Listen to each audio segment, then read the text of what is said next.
All right, if you're in the project world, you know this drill, right? The scheduler hits that button, the dates refresh, and a file gets shot out in an email.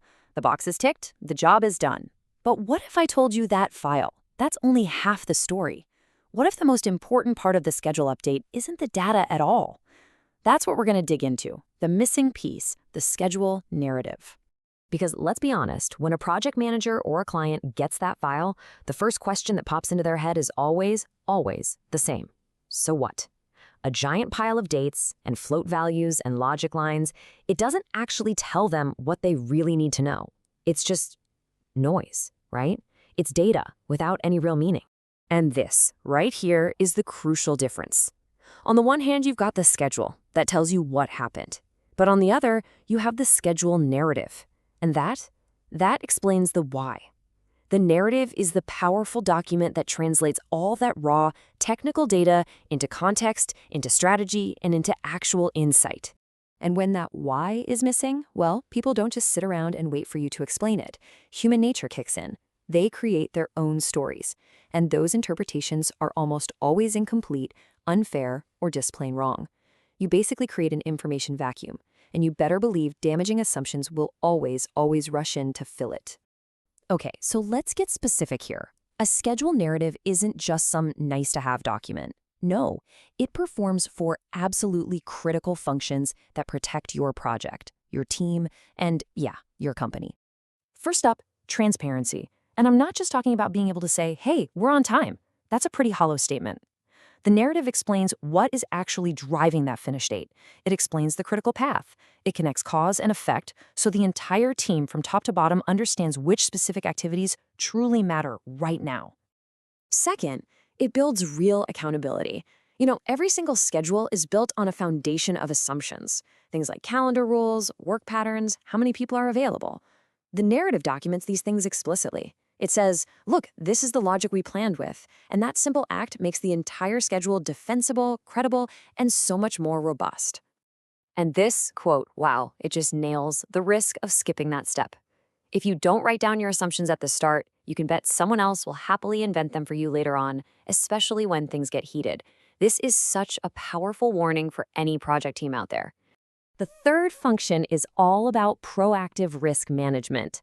See, a good narrative isn't just about what happened last month. It's a warning system for what's coming next. It's the part that says, hey, hold on a second, that steel delivery is looking a little shaky, or we're starting to see a bottleneck forming over in the testing phase.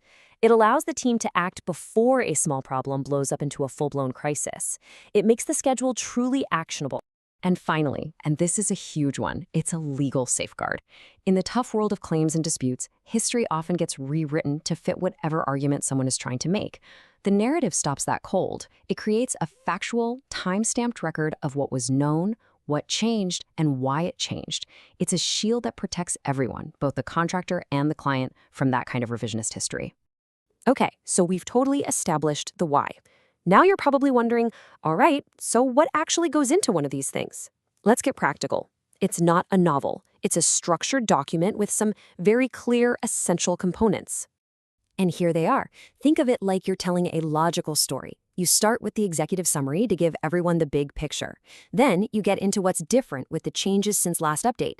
You dive deep into the critical path analysis. That's really the heart of the whole thing. You report on progress and performance, look ahead at risks and opportunities, you clarify your assumptions and constraints, and finally, you provide a forecast outlook. See how each piece builds on the last? It creates a complete, coherent picture. Probably the best way to think about the narrative is to see it as a bridge. It's a translator. It connects the super technical world of schedule data with the strategic world of managers, executives, and clients, the people who need to make big, informed decisions. And this slide just lays it out perfectly. The narrative takes you on a journey. It starts with the performance data, what happened. Then it explains the root cause, why it happened. It gives you a clear-eyed forecast, what will happen. And most importantly, it recommends actions, what must happen. This is how you transform passive data into an active, forward-looking strategy. So, this brings us to what might be the most important takeaway of all. Writing the narrative isn't just another reporting task you have to check off a list. It's about taking control of your project story. It's a genuine act of leadership. I really want this idea to sink in. A schedule with no narrative is an invitation for someone else to write your project's story. Think about that for a second. If you don't write the story, someone else will. A client, another contractor, maybe a lawyer down the line during a claim. By just providing the data, you are literally handing them the pen, inviting them to write a story about your project that might not be the one you want told. And that, right there, is the fundamental difference. One is a passive, administrative task, ticking a box. The other is active, strategic leadership. The narrative is what elevates a scheduler or a project controller from being a data processor to becoming a truly trusted advisor. So the next time you prepare that monthly update, I want you to ask yourself this question.